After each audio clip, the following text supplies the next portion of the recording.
তার মতো। কিন্তু যখন তারে দেখি সে আমার রুমে আসে চা দিতে বা ইয়ে করতে, তারে দেখা আমার এমন একটা মনে আরও একটা ইয়ে দিতে আনলো, কী করবো। তখন ওকে আমি ডাক দিই, ডাক দেওয়ার পর ওকে আমি বলি, তুই আমার একটু শরীরটা টিপে দে, একটু হাতটা টিপে দে, মাথাটা টিপে দে। এমন করতে করতে ওর হাতটা নিয়ে আমার বুকে দিলাম। তো আরও ইয়েগুলো, কিন্তু সে ভয় পায়, চলে গেল। তো যাওয়ার পরে পরের দিন আমি আর কোনোভাবেই নিজেকে সামলায় রাখতে পারতেছি না। একদিন ওরে ডাক দিয়ে জড়ায় ধরলাম দরজা দিয়ে, দেওয়ার পরে ও আর ঠিক থাকতে পারলো না। যাই হোক, দুজনে অনেক মজা, অনেক এনজয় করার পরে কি বলবো, তার সে যে এত সুন্দর রোমান্টিক দিতে পারে যে আমি এতদিনের খাবার আমার মনে একদিনে সে এত সুন্দরভাবে দিছে, যা বললাম তার মনের কাছে সারাদিন থাকলাম না, আমার মনের এরকম একটা ছিল।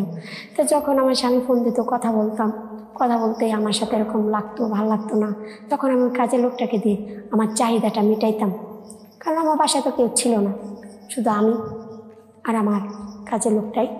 তো তখন তারে দিয়ে আমার জীবন জ্বালাটা মেটাইতাম, আমার শারীরিক যে চাহিদাটা এটা মেটাইতাম।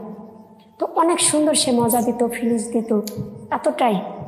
তো আপনি কেন কাজের ছেলের সাথে আপনি এরকম কিছু করতে গেলেন? আপনাকে বাইরে বা পাশের এলাকার বা গ্রামের কোনো বন্ধু বান্ধব বা কোনো পোলাপান ছিল না? আসলে যখন আমি বাইরে যাইতাম, পাঁচজনে দেখতো, একদিন দুদিন তিন দিন মানুষ দেখতো, নানান একটা কথা বলতো।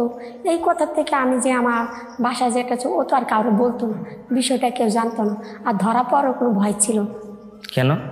কারণ বাইরে গেলে সবার কাছে ধরা পড়তো, বা একদিন দুই দিন তিন দিন মানুষের চোখে পড়তো, মানুষ একটা খারাপ বিষয়টা কথা বলতো, পাঁচজন দেখতো। কিন্তু আমার ঘরে যে পাঁচ বেড়ার তলে, এটা তো আর কেউ দেখতেছে না, আর সে কাজের লোকটাও কাউকে কিছু বলবে না, কারণ তার নিজের একটা মান সম্মান আছে। ভালো আছেন? আমিও ভালো আছি। তো আপনাদের মাঝে আসলাম কিছু আমার জীবনের গল্প নিয়ে।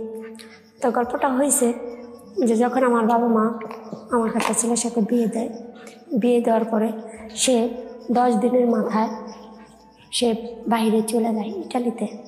তো ইটালিতে চলে যাওয়ার পরে যে কথা হয় না, যে জিনিস খায় না সেই জিনিসের মর্ম বোঝে না, যে জিনিস খায় সেই জিনিসটা বোঝে, যে খাওয়ার স্বাদটা কী। তো আগে খাই নাই, বুঝি নাই যে জিনিসটার মজা কী, কিন্তু এই 10 দিনে আমার যে মজাটা, যে ফিনিশটা দিয়ে গেছে, ঠিক আছে, এইটা যে আমি এখন বুঝতে পারি যেটা না খেলে না করলে আমি থাকতে পারবো না। একদিন রাত্রে শুয়ে থাকি, নিজে এমন শরীরের ভিতরে হিমশিম খাইতেছে যে আমার মনে এখন লাগবে, আমার এতটাই খারাপ লাগতেছে, আমি কোনো কিছুতেই ঠিক থাকতে পারতেছি না। এই কাজ ওই কাজ, বালিশ নিয়ে কোল বালিশ নিয়ে আমাকে কোনোভাবেই ভালো লাগে না। আমার হাজব্যান্ড ফোন দিল, তার সাথেও কথা বললাম, তাকে দেখে মানে তার সাথে কথা বলে মনে আরও আমার চাহিদাটা বেড়ে গেল। তো বেড়ে যাওয়ার পরে তখন আমি কি করব, কোনো কিছু তো ভাববার চিন্তা পাইতেছি না, না পাওয়ার কারণে তো আমার যে বাড়ি, আমি তো 2 তলায় থাকি, তো আমার যে বাড়ি, আমার একটা কাজের ছেলে ছিল।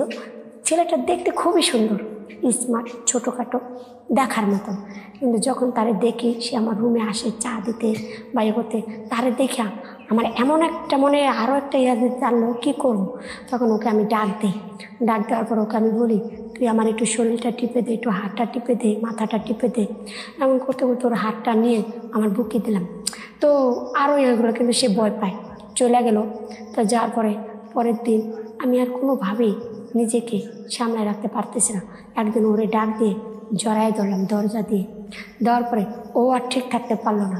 যাই হোক, দুজনে অনেক মজা, অনেক এনজয় করার পরে কি বলবো, তার সে যে এত সুন্দর রোমান্টিক দিতে পারে যে আমি এতদিনের খাবার আমার মনে একদিনে সে এত সুন্দরভাবে দিছে, যা বললাম তার মনের কাছে সারাদিন থাকলাম না, আমার মনের এরকম একটা ছিল। তো যখন আমার স্বামী ফোন দিত, কথা বলতাম, কথা বলতেই আমার সাথে এরকম লাগতো, ভালো লাগতো না। তখন আমি কাজের লোকটাকে দিয়ে আমার চাহিদাটা মেটাইতাম, কারণ আমার বাসায় তো কেউ ছিল না, শুধু আমি আর আমার কাজের লোকটাই। তো তখন তারে দিয়ে আমার জীবন জ্বালাটা মেটাইতাম, আমার শারীরিক যে চাহিদাটা এটা মেটাইতাম। তো অনেক সুন্দর সে মজা দিত, ফিলিংস দিত, এতটাই। তো আপনি কেন কাজের ছেলের সাথে আপনি এরকম কিছু করতে গেলেন? আপনাকে বাইরে বা পাশের এলাকার বা গ্রামের কোনো বন্ধু বান্ধব বা কোনো পোলাপান ছিল না? আসলে যখন আমি বাইরে যাইতাম, পাঁচজনে দেখতো, একদিন দুদিন তিন দিন মানুষ দেখতো, নানান একটা কথা বলতো। এই কথার থেকে আমি যে আমার বাসা যেটা ও তো আর কাউকে বলতো না, বিষয়টা কেউ জানতো না, আর ধরা পড়ারও কোনো ভয় ছিল। কেন? কারণ বাইরে গেলে সবার কাছে ধরা পড়তো, বা একদিন 2 দিন 3 দিন মানুষের চোখে পড়তো, মানুষ একটা খারাপ বিষয়টা কথা বলতো, 5 জন দেখতো। কিন্তু আমার ঘরে যে 5 বেড়ার তলা, এটা তো আর কেউ দেখতেছে না। আর সেই কাজের লোকটাও কাউকে কিছু বলবে না, কারণ তার নিজের একটা মান সম্মান আছে। এই জন্য আপনি কাজের লোক দিয়ে আপনার কাজ করাইতেন? জি। তো এটা কি আপনার কতদিন চললো? চলতেছে, মেলাদিনই চললো। এখনো চলতেছে ওভাবেই কাজের লোক দিই? তো আপনার জামাই জানে না এই বিষয়গুলো? না, ও কিছুই জানে না। ওকে আর আসে না, না বাইরে আছে? আসে না, অনেকে আসতে বলি, সে তো আসে না। সে আর আসবেন না? আসবে, কয় দেরি আছে, আজ না কাল, এই মাস ওই মাস, এই মাসে 1 বছর এরকম বলে কাটাচ্ছে। তো যদি সে না আসে, এখন আপনি কি করতে চাচ্ছেন? না, সে তো অবশ্যই আসবে, কারণ যদি না আসে? যদি না আসে সে তরফ থেকে আমার পথ তো বেছে নিতেই হবে। এই জন্য আপনি কাজের ইয়াদে চাইছেন না? তো আমরা তো শেষ প্রান্তে চলে এসেছি। আপনি একটা কিছু বলুন, আপনার স্বামী কি করছে বা আপনি। আচ্ছা, সবাইকে বলি, যারা পুরুষ মানুষ, যারা বিয়ে করছেন, বউ থেকে প্রবাসে যান, আসলে প্রতিটা মানুষকে বলবো, দেখেন একটা নারী জীবনের চাহিদা মেটানোর জন্য তার স্বামীকে প্রয়োজন। একটা মেয়ে সব বাবা মা ভাত কাপড় দিতে পারে, একটা জিনিস দিতে পারে না দেখে আপনাদের বিয়ে করা। তবে আশা করবো যারাই যাবেন, স্ত্রীকে রেখে কেউ বাইরে যাবেন না, বিয়ে করে বাইরে যাবেন না। দরকার বাইরে থেকে এসে বিয়ে করবেন, সেই স্ত্রীকে চাহিদা মেটাবেন। এভাবে যদি চলে যান, তার স্ত্রীর খুব কষ্ট হয়, সে থাকতে পারে না, তখনই একটা স্ত্রী পরকীয়ায় যুক্ত হয়। তো সবাইকে এটাই বলবো।